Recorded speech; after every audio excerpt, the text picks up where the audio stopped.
Lady? I'm wonderful, and thank you so much for having me on the show, Egberto. I'm loving being here today. Well, when we saw you in Kingwood and we saw fresh faces coming to light up Houston, That's right. we had to say we are bringing folks in. The community must know everybody that's out there in the field. You know what I mean? Absolutely. And that's what we want to do. Anyway, folks, let's get started with the program. We're going to have a good time here. We start in title of the show today, Houston Mayoral Candidate Amanda Edwards. And the second topic, Republican will cut your Social Security if allowed. That is if she doesn't take up all the time talking. You know, this is a free-loving show. Are you trying to say I'm long-winded? Well, I kind of heard you out there in Kingwood, and you kind of sounded long-winded to me. But I'll do my best to behave. No, but what I make sure to do something. I always have a backup in case you fail me. I doubt that you'll fail me, but in case you fail me, always keep a backup. You know what I mean? Understood. All right. Anyway, folks, we need generational change in leadership, change around the country. Houston, Texas will have that option this year with former city council at large, meaning she has already won the whole big kahuna, Amanda Edwards, and the second topic is, of course, Republicans continue to balk at Biden's calling them out. But if we don't get to that, you can always go to the newsletter. I can't tell you where the newsletter is. Just look it up. All right. Anyway, folks, Houston mayoral candidate Amanda Edwards. Houston is a vibrant city in Texas. It is the fourth most populous city in the county. Houston occupies most of Harris County, a bellwether county that mimics the United States of America. It is diverse, international, hometown-like, and cosmopolitan, all at the same time. The vibrancy can only continue with new leadership, with generational change. I repeat, we can only continue this with generational change. The next mayor of Houston must bring that.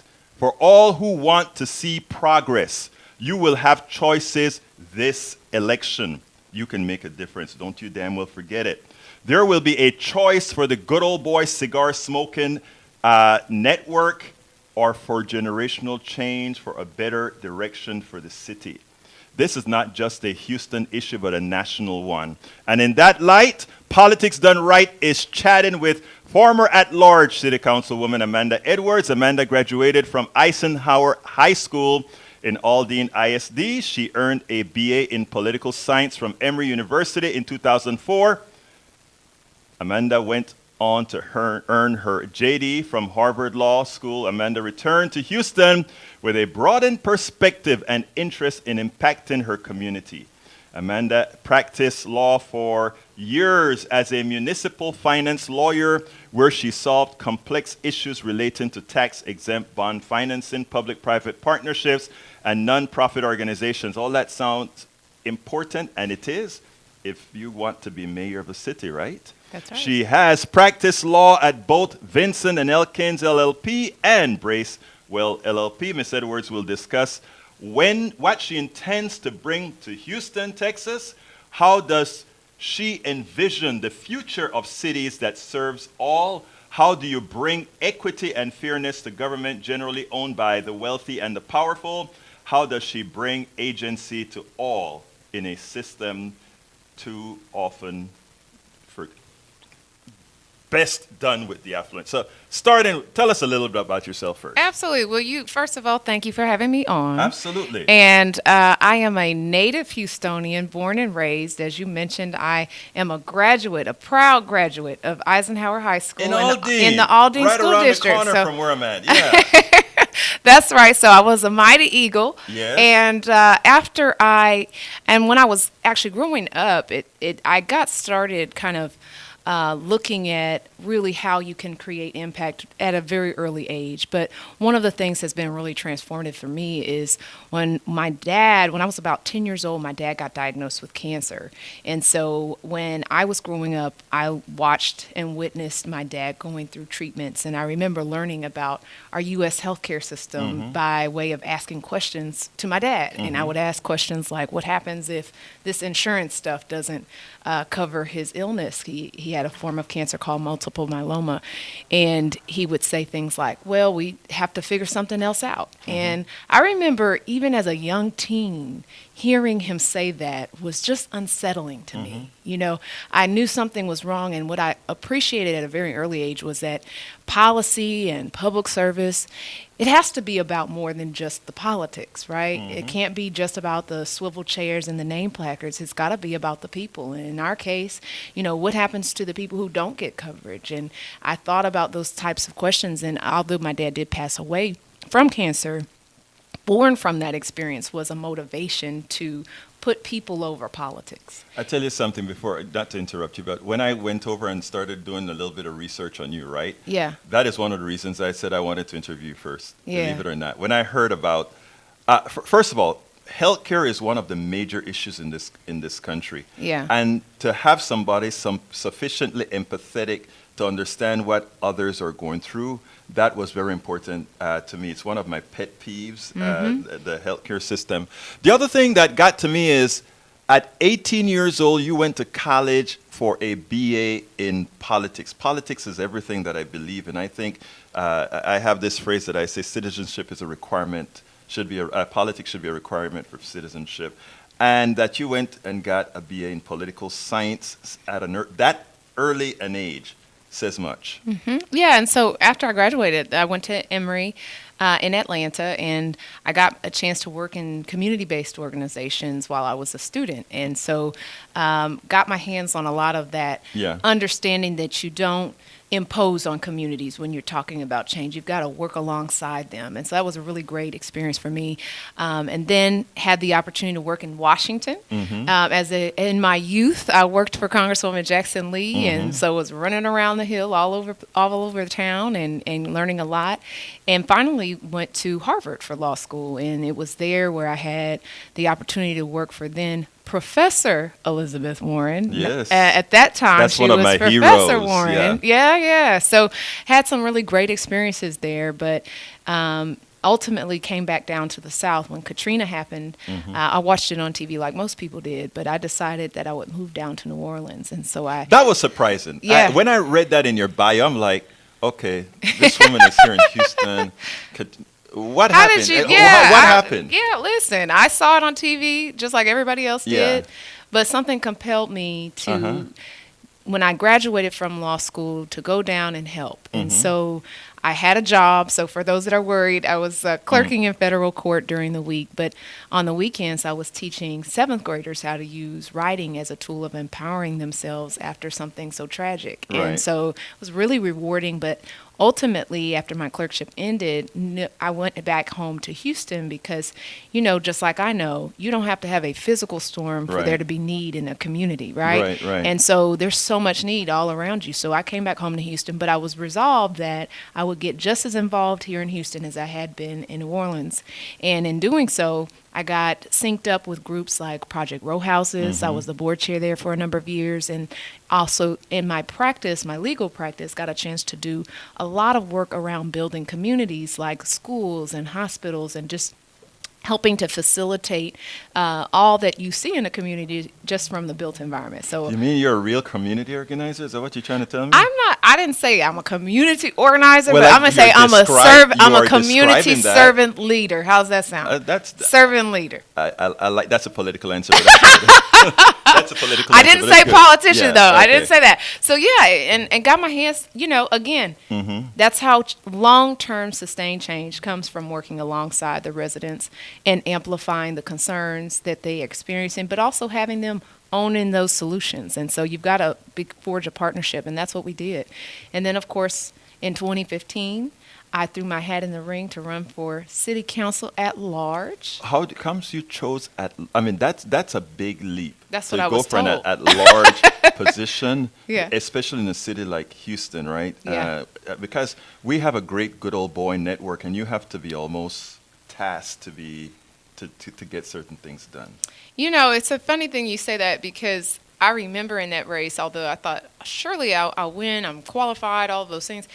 I remember not getting the endorsement of the Chronicle, believe it or not. And when I was running, I was very qualified, I was running hard, but I didn't get their endorsement. And it wasn't because I wasn't prepared or qualified for the role, but it was something to the effect of not having paid enough political dues. And I said, You what were not about- anointed. yeah, what are these political dues? How about people dues? And Right. that's what we made our campaign about. We made them about the people, and we made them about the issues they face. We made that campaign about the solutions we could come up with together and the results that they deserved. And so we did that, so much so with such vigor and such energy. There wasn't a meeting I wouldn't go to, a person I wouldn't talk to. And we did that all across this 650 square mile city, and ultimately ended up winning that election with more votes than anyone else running for office, including the mayor. But don't tell him I said that. I'm going to tell him. Don't tell them. No, I won't but tell it was a testament, not to me, it was a Yeah. testament to the people, right? Like, that's what this campaign became about. And that's what I think the mayor's race ought to be about. Exactly. What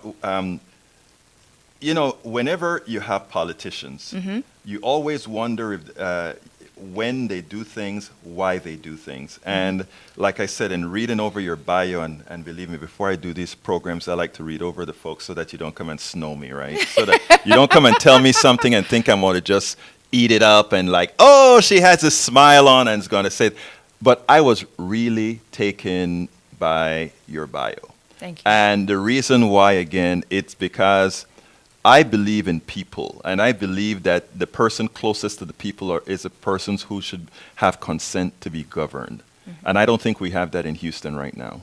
In as much as I think we have a good mayor and competent council members, I still think we are too far away from the people. And in what I've read about you so far and what I've seen you doing, I've seen that you always kept yourself close to being around people. Even when you came out in King, I watch how politicians dangle around people. I do a lot of watching. I do a lot of listening. I watch how politicians dangle around people, and I was really impressed with the way you actually address the different folks, not only the clubs, but just folks on the outside. And I think that is commendable. Thank you. And I mean, truth be told, a lot of the times we get it really messed up in politics, and we think that the people who are the bosses are the people who are in the swivel chairs and with the name placards. And the truth of this is, the real bosses are the community. Right. You are the people to whom I should be accountable. One person, And- one vote. Right, exactly. And so if we treat our public with the respect that they deserve, we also have to understand that how do you lead a people that you don't hear? And how can you lead a people when you're not present? And so having that presence, having that engagement, and creating a trust and a partnership, I think is the way forward. We have to do it this way if we want the change that we deserve in our communities, if we want it to be long-term and sustainable. I want the change that I create as your next mayor to last far after I'm gone from office. That's what we should be striving for. That's leadership, right? That's not politics. That's leadership, and we need more servant leadership that amplifies and elevates the voices of those people. Let's get serious about some issues here. And when I say issues, I'm not technical issues, because I'm going to tell you something. Most people, you know all the technical issues. You're a lawyer. You know all the magic that occurs behind the scene. But most Americans don't. Most Houstonians don't, and most Houstonians never will. The only thing that they're going to see are things that materially affect them, right? Now, we have two other candidates that are running so far in this election. One has north of $10 million. You have X amount of dollars. I won't tell you that I know how much you have or anything like that based on my research, etc. But it is substantially less. But I think when it comes, how do you expect to use people power to subjugate the power of the corporatocracy? Well, that's very simple, and I explain to people all the time, it's not going to cost me $10 million to win this race. The good news is we have run and won and served citywide before, and so we have what we call a political base. That means people who are in the community who want to cast that vote for you. And so you've just got to make sure you can pay for the amplification of your message to them. And so with that in mind, we know from a budgeting standpoint what we need to do, and we're on target to do that. We closed out last quarter from a fundraising standpoint in second place behind the person that you're mentioning in terms of fundraising that quarter. So we're in good position to execute our plan. But the other piece of this is that people have to always remember, is that checks don't vote. Okay? Checks don't vote. We can ask the last election cycle, there was, Tony Busby ran with $10 million. With a whole lot of money. Yeah. We've seen it. Karen Bass just got outspent 11-1. That should have given everybody in this country to, we know about Citizens United and all these other things, but that should have made anybody say, well, who cares? Let's go ahead and get towards the people. So yeah, it's you have you talk about money only just to say you have to get to a certain bar of what can be effective communication, but we're going to get to that bar, so that's not our issue. Our issue really now is just effectively communicating and making sure we touch Houstonians and make sure that they feel inspired by having a mayor who's going to make sure that everybody in the city, no matter where they live, has an opportunity not just to live in our city, but to thrive in our city. I want to do an errata right here. Folks, do remember, this is a nonprofit station.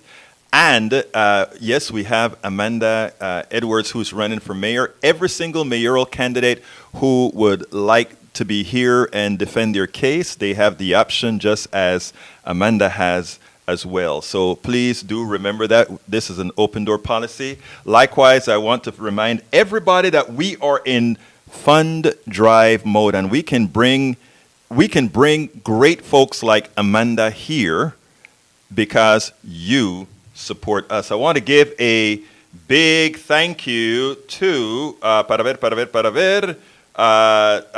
think this one may be for Rourke, but that's okay, to Michael Fowle. Thank you so kindly for being a part of the KPFT family. But look, folks, we need you to call 713-526-5738. Option number one to support the program, 713-526-5738. We are in fund drive mode. I know you want to listen to all this great info that Amanda is speaking right now.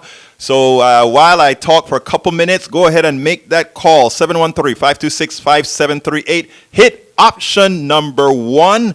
And as soon as I see it on the screen here, I'll tell you thank you so kindly for supporting KPFT 90.1 FM Houston via Politics Done Right. Because again, we cannot do that, or we cannot do this without you. 713-526-5738. And don't forget, you can go to kpft.org, kpft.org, hit the donate button. Make sure to say that this is for Politics Done Right. Also, remember, we have a new T-shirt, the Politics Done Right T-shirt. Nice T-shirt. And I tell you, that O in politics, guess what it has? The KPFT logo. $100 contribution. And you know what? You can be styling with the new Politics Done Right T-shirt. So come on, folks, call 713-526-5738. Option number one. And don't worry about this. When I'm done cutting this stuff out, a lot of this stuff would be taken care of, so we can have that smooth thing out on your video. Tell me a little bit more about what you intend to do for Houston. Now that we've spoken a little bit of the technicalities, why you? Yeah, interestingly enough, I'll tell you a little bit of a personal experience that I had as a city council member. Some of the things that I got a chance to do while serving on city council included things like Start Our Cities Tech and Innovation Task Force, which now has led to the creation of the Innovation District down the street. But others involved issues around equity. Like, we learned about the disparities that women and minority business owners face here in Houston when they're trying to access capital, when they're trying to scale their business, when they're trying to really make it. And we had some strategies, and we put into place and now an alliance that operates and functions for that purpose. And so we've done a lot of work around equity. We've done work around how do we create other forms of opportunity. But one of the things that really drove me to this moment is actually something that happened after Harvey. And I remember getting a phone call, and they said, one of the community leaders asked me to come and check out some of the seniors in her neighborhood. I said, no problem. So I showed up impromptu and just knocked on a few doors. And when I'd ask them, what are you doing to clean out your house? They'd say, oh, well, I'm using this product or that. And I said, well, what are you doing to deal with the furniture in your house and get that removed? They said, oh, well, my grandchild is coming to help me with that. But then I'd ask the question, what are you doing about the walls that at that time had been soiled by the floodwater?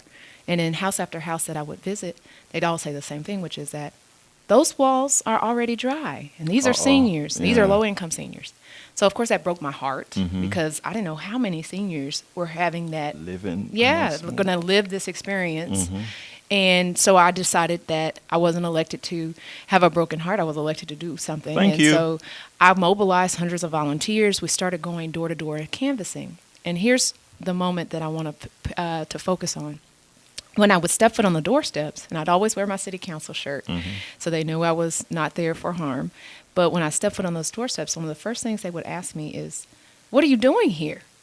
And I remember saying, "Oh, I'm your city council member. I'm here to help," thinking I'm answering the question. That wasn't the question. They said, "No, what are you doing here? Are you up for re-election already?" And if you just think about that question, it was the second worst disaster in American history, $125 billion in damage. Yeah. And the first thing that comes to mind when you see your elected official standing on your doorstep is that she must need something from me, Right. rather than to be here to To deposit into their lives. Exactly. This is Yeah. the second worst disaster. So I say that to say that democracy has been broken for a lot of people in our community. And we need people to understand that democracy is not just about accessing the ballot booth. That's just step one.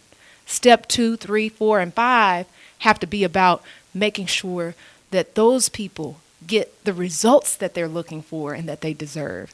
And so instead of it just being, we know how to find you when it's election When it's time season. for- We yeah. know we know what precincts you vote in. We know what you like to drink, coffee you like to drink when you go vote. We know what days you like to go vote. But we don't know your name, we don't know your address, and we certainly don't know how to solve your problems once in office. And that's the paradigm that I want to see shifted in our community. I want to make sure that democracy is working for everyone, and that when that democracy works, when they get the ability to vote, they vote for someone who will actually serve their needs and show up for them, especially in their greatest time of need. And that's what I'm bringing with me as part of my journey and motivation to City Hall, is a desire to create more equitable outcomes for our community. Why are you trying to answer all this list of questions that I have with that narrative? Don't get ahead of me. I'm kidding. But here's the thing. Yeah. When people call, I get my calls in. I do a whole lot of blogging, and I get a lot of the response in. And we've taught people that government is something else, right? The government is no good. The government doesn't come through for you. And they always forget the reality is, if I'm saying government is bad, I'm saying I am bad, because government, theoretically speaking, is we the people. So you should be the instantiation of those you represent, which, as it turns out, you're telling me that based on your past performance as kind of a legislature, that your past performance, that is the kind of thing you believe government is supposed to be. I don't see that often. And I think that is why so many have so little faith in government. And what I want to start seeing is the people who have not been yet corrupted by, and a lot of time it's a good old, like I mentioned in my initial blog, the good old cigar smoking boy network, that have really maintained this level of corruption that people no longer have faith in government. You are somebody who has proven, I think thus far, that government can and should work. How do we put that forth to the rest of the people throughout the city, and in that effect throughout the country, that let's get government to be effective? Absolutely. And that's part of your job, right? Your job is not just to be a part of a campaign trail. Your job is to deliver on the things you talk about on these campaign trails. And like you said, that is the manifestation, right? We ought to be reflective of the community needs and wants, and then most importantly, getting them the results they deserve. So you've got to be that conduit or vessel for change. And that's your job. Now, again, but the question is, how are we? I mean, right now we have a city. I used to have this phrase I went to a conference in New York, and first of all, I want to thank Michael, belatedly for, I tell you what, why don't you do it for me? Okay, I'll do that for you. Evidently, you're reaching some people like Michael who donated $100 to your show. Michael, thank you so kindly for that contribution. You are a part of what's making this a better country because we are here to do the job that all of us know we need to do. So thank you so kindly, brother.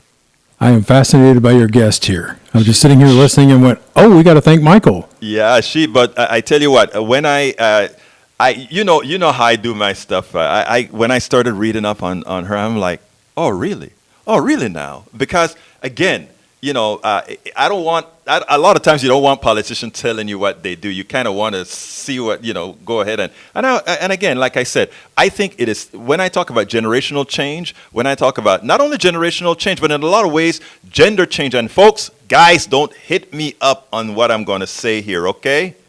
But I'm going to tell you something. We've been doing it a long time, and there's a certain dynamic that I've noticed throughout the world. Not only in the United States, but the way we handle COVID, the way we handle a lot of issues going forward, we need a change. Merkel, Duan, all these, Finland, New Zealand, all these countries have been doing great. Just heed me, it's time. Miss Edwards, continuing with the discussion.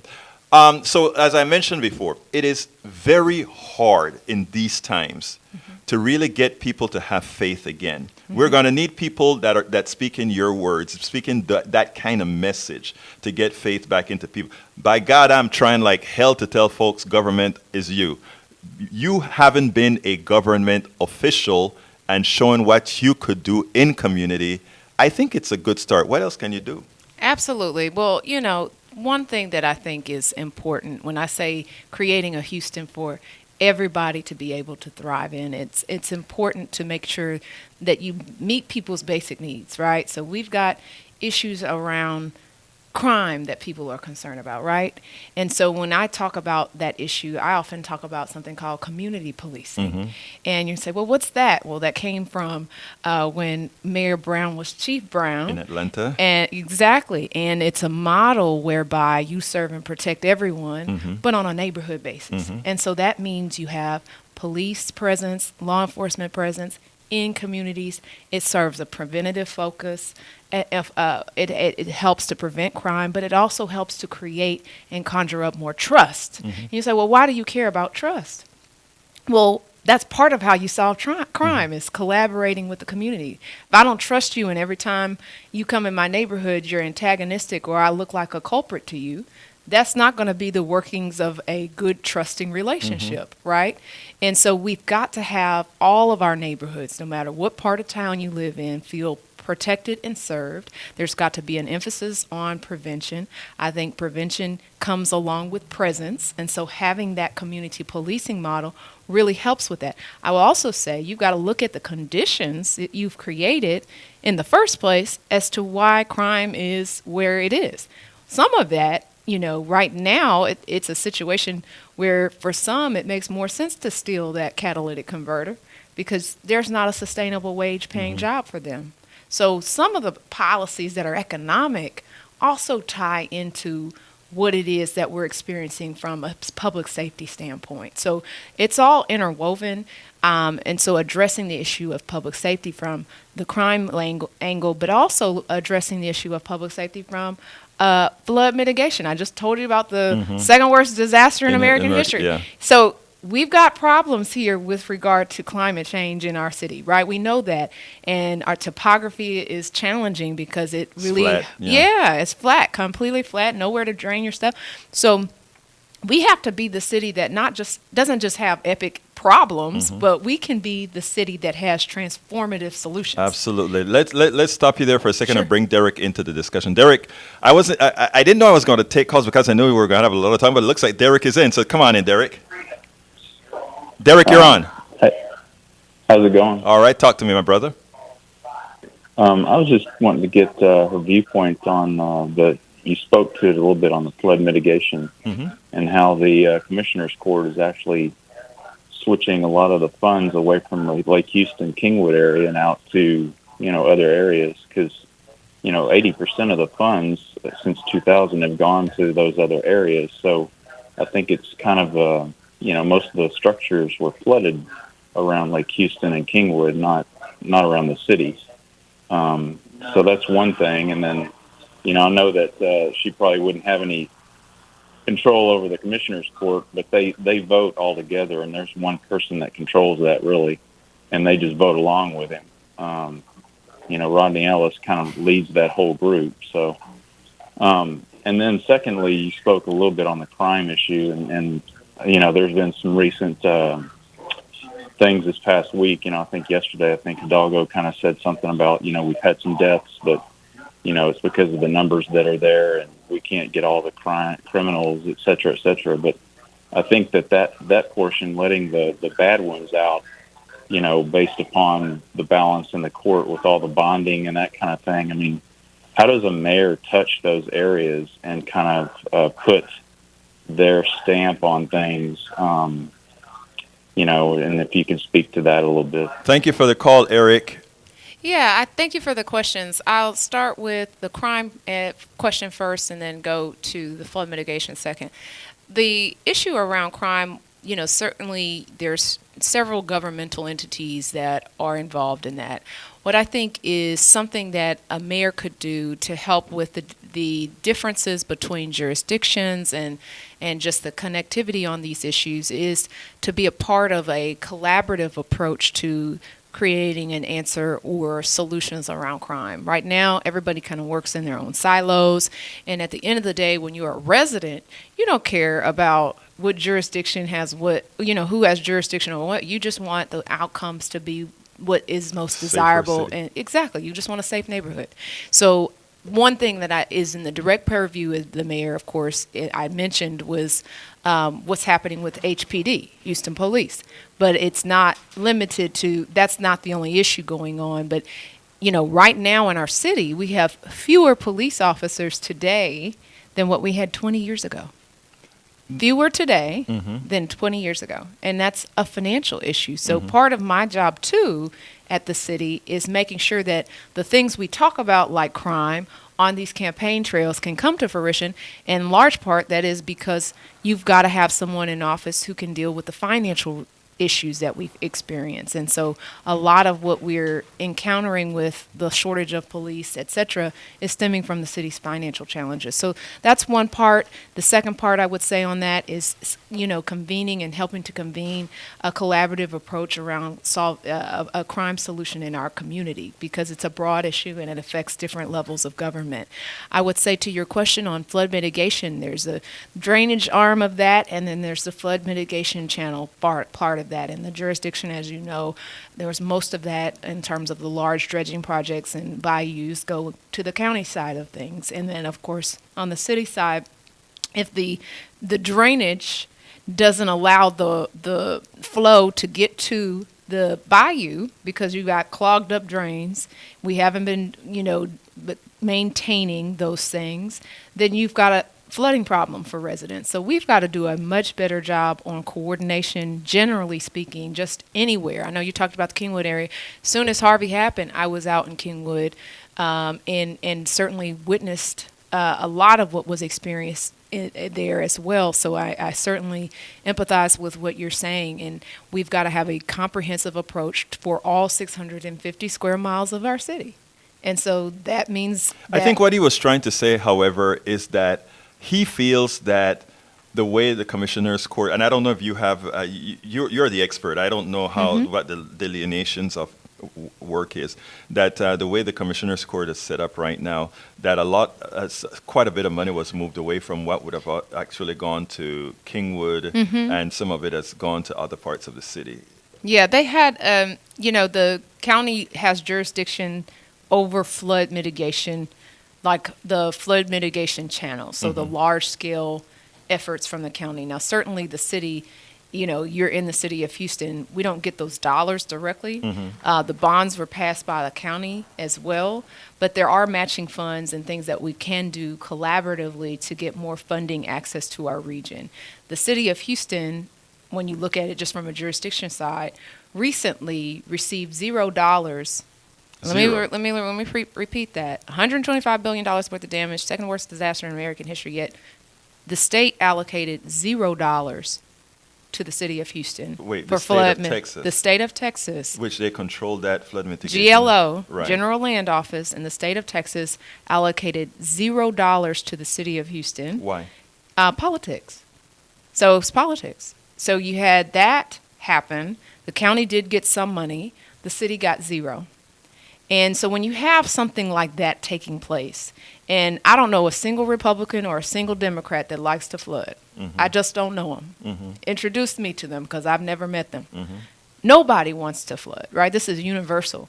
How do you introduce politics into that? So we've got some challenges with funding. I know that there's questions about the sequence in which that the county has chosen to go about their projects, which are within their jurisdiction. But I will say, if you didn't have such a shortage of supply as a whole, we might be able to fund all of the things. In other that are words, needed. if our legislature, we actually got some and money. I know that our mayorship shouldn't be very political in nature, but I think what you're also saying is it's shameful that likely because this is a city that is more balanced towards the Democratic purview, if you will, that those dollars weren't given.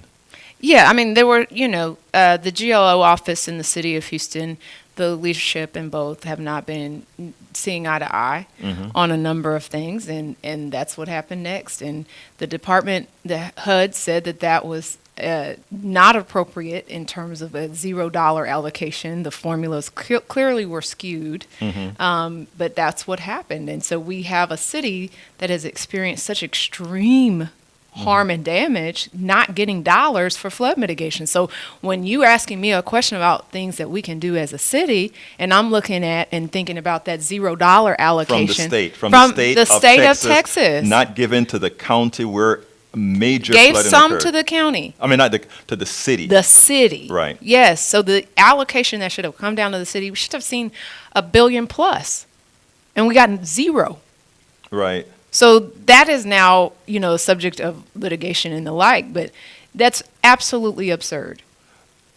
Welcome to Politics Done Right to our folks online. Eric Hayes, as well as Lynn Halsey Taylor, Bruce Pollard. Bruce says, great show. Wish I was in Kingwood to vote for you, but I will get my neighbors and friends in Kingwood on your trail. All right, let's go. I'm ready. We're running the trail. All right, come on in, Eric. Yeah, before we get to Eric, let me just butt in, Egberto. Talk to me. Yeah, hey, I want to introduce everybody to Talik. Or Talik, say hi to everybody. How you guys doing? I'm Talik, owner of Soul Food Vegan. Hey! Trying to keep the community healthy, one bite at a time. Brought you guys lunch today. We located 2901 Emancipation Avenue, Houston, Texas. Trying to stay super healthy, wealthy, man. Hey, thank you, Talik, man. you. Hey, folks, look, if it's vegan, you got to go out there, brothers. Yeah, you have to, a lot of studies comparing, with the food deserts, with the poverty and stuff like that. So, I don't use any soy. Everything's organic. I also have a cookbook. I created a disease prevention program almost 10 years ago. So, it's an alchemy, just, putting healing ingredients such as moringa, soursop, and stuff like that in the foods and making it healthy, cooking in, in good, healthy oils and, gluten-free food and making it soul food. But thank you guys for having me, and let's all stay super healthy, wealthy, and always let people know you can't enjoy your health without your wealth. All right, your look, wealth without your I health. appreciate you, my brother, and thank you for the lunch. I'm going to go taste that thing as soon as it's over. A long-suffering tradition. Yes. Getting ready for pledge drive used to mean, hey, can you feed us on Tuesday? Or a hamburger on Thursday? All that used to go on, and there was a lot of work that was poured into that. It was fun, though. Well, yeah, it was fun as, when you went up and answered phones and here comes a stack of food for you. But that was a lot of work getting that together, and we haven't really done anything like that here. We haven't pursued the restaurants or asking to be fed. But Talik, thank you so much for the very generous act of just coming on in and checking it out. Thank you, Talik, Community man. media. Thanks for having me. Community media. I appreciate that because, man, we got to start this back again, Sandy. Worth your support. So call 713-526-5738, option 1, or go to kpft.org and click the donate button. With the help of Hermina and Michael, you're about halfway to your goal. So I'm only halfway to my goal? If you're enjoying the rap, give him the other leg. Folks. Come on, guys. You got to help out Politics Done right now. 713-526-573. Look at the guest I brought you. Come on, guys. 713-526-5738. We need you guys to let's just say. Oh, Halik, say the place. I got somebody in the internet wants you to repeat where your place is at. Right across the street from Emancipation Park in 3rd Ward, 2901 Emancipation Avenue, Houston, Texas, zip code 77004. My Instagram is also soul_food_vegan, website www.soulfoodvegan.com. Thank you, brother. If you have your card, when you're coming up, give me a card, please. Thank you. Yes, sir. Appreciate it. Anyway, folks, we are here with Amanda Edwards, who is running to be mayor of Houston. And I think you guys are enjoying, I think the phones are so quiet because you guys are enjoying this type of conversation because this woman is exceptional. And I don't give those kudos out for the heck of giving those kudos out. Anyway, 713-526-5738, option numero uno. Howard, anything you want to say before I get started again with Amanda? No, please just continue the magic, Egberto. Muchísimas gracias, hermano. Okay, Amanda. So we were talking about flood mitigation and all of that, which a lot of that is handled by the county. But like I told you earlier when we started, most Houstonians, they don't know all the technicalities that you do know. They don't need to know it because that's why you are going to be there. Right? So what will those voters who decide to elect Amanda Edwards if she wins, what do they expect to see the very first time I don't think you gavel in, but... No, you don't gavel in.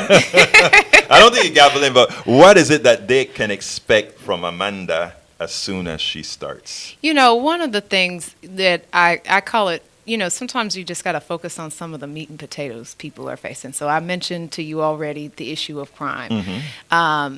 A lot of what I seek to do is to make sure that we have safe, well-connected communities that have access to infrastructure like sidewalks, have safe streets to drive on, connection to mobility. And so in order to get to these types of neighborhoods that are all well regarded and well resourced, we've also got to deal with a big crisis that's going to be on our hands, and that is a financial crisis.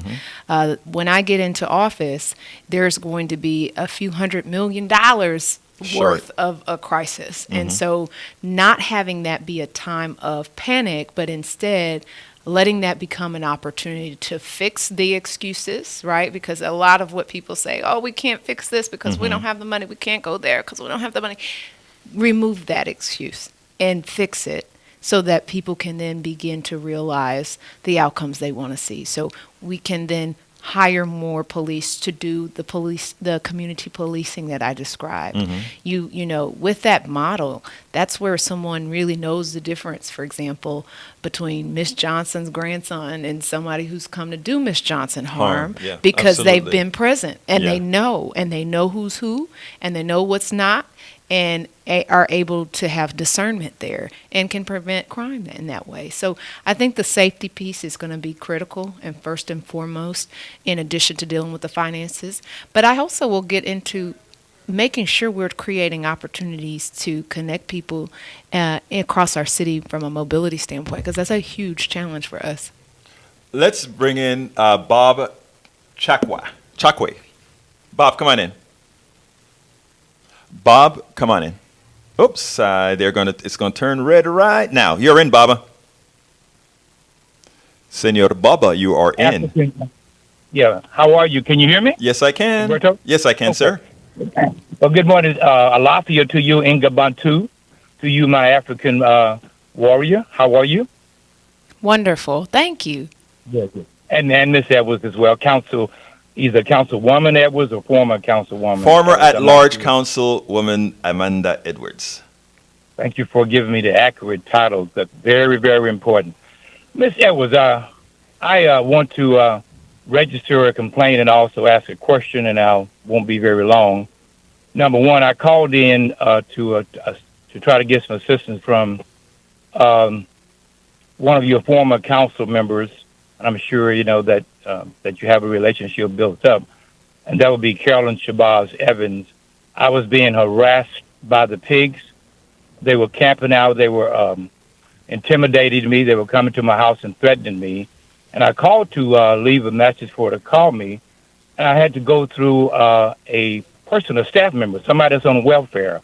His name is Stephen James, that gets taxpayer dollars. And because of the fact that I didn't melt his butter in how I described the trauma and the abuse and the bullying that I was experiencing at the hands of the Houston Police Department. By the way, that's what I mean when I say pigs, in case you don't know that's what revolutionaries call police nowadays, and that's in the 60s. So, but this boy called me back. I hung up once he began to berate me as if I was his elder, and he left a threatening message and said if I called back again, he would call the pigs and have them, he filed a complaint. So he threatened me. That this is Stephen Edwards. Stephen James. I'm sorry, Stephen James. He's not kin to you, Miss Edwards. I apologize, darling. Not all the So Edwards are kin to me, apparently, Well, Go ahead, I Brother don't know how Baba. it could be. But anyway, I don't know how it could be. But anyway, I want to register a complaint so that, I would want to know what would you do as a mayor, to keep staff members who are getting taxpayer dollars to work, which means they own the public dole, who viciously threaten citizens, particularly African males, who attempt to try to get a hearing or file a grievance about, any kind of vitriol and any kind of abuse. Brother Baba, I think I think she get the question. I don't mean to rush you, but we only have 4 minutes and a couple of other calls to take. Right. Thank you, my brother. Brother, I always know you're fast. Thank you, brother. All right, man. You take care, buddy. Okay, Amanda. Yeah, I think anytime, this is in a space of serving the public, and we've got to always understand or appreciate that the public and their interest comes first. In that realm and in that regard, certainly people answering phones from different offices. I cannot speak specifically to that example because I wasn't there. I don't know the specifics of that circumstance, but I will say typically what is typical in a city council environment is if you do get a chance to talk to a chief of staff in that space, that often can de-escalate circumstances that have arisen, and as well as potentially talking to those council members. So, we didn't have those types of occurrences in my office, but I will have always been able or willing to hear a grievance about any member of a team, any team member, because of course we work for you. So I suspect that there would probably be a likelihood to be willingness to hear that grievance. But again, I don't want to speak too much on this because I don't have any firsthand knowledge of it. Thanks, Amanda. Lee, come on in. Yes, I have a silly question. Okay. 35 years ago, I bought a house that I thought was in the county. And it turns out that every manhole cover says it's city property.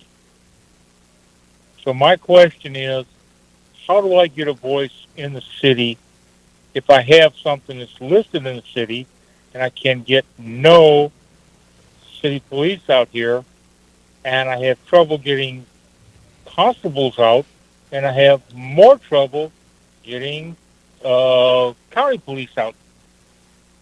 So let me ask this question. So in election season, who can you vote for? Can you vote for city officials, or are you not allowed to vote when you go to the ballot?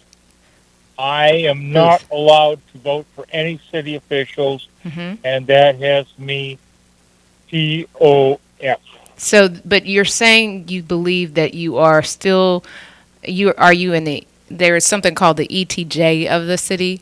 So there are some instances where I don't understand that. I don't understand that. I apologize. No. My So zip code is sometimes 77065. Okay, what neighborhood is that? 77065 It is I don't know. qualified as Houston.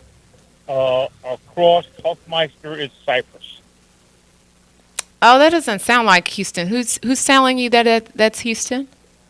When you called Because somebody? my address at the post office says it's Houston. Oh, no, no, no. So you don't. So when you're looking at what city you're in, it's who you pay your taxes to and who you can vote for. Sometimes when you're in, what you probably is, you are probably living in unincorporated Harris County. And when you live in unincorporated Harris County, what you do is whoever built your house or whatever years ago, when they were trying to identify how they would label the area, they pick the municipality closest to them.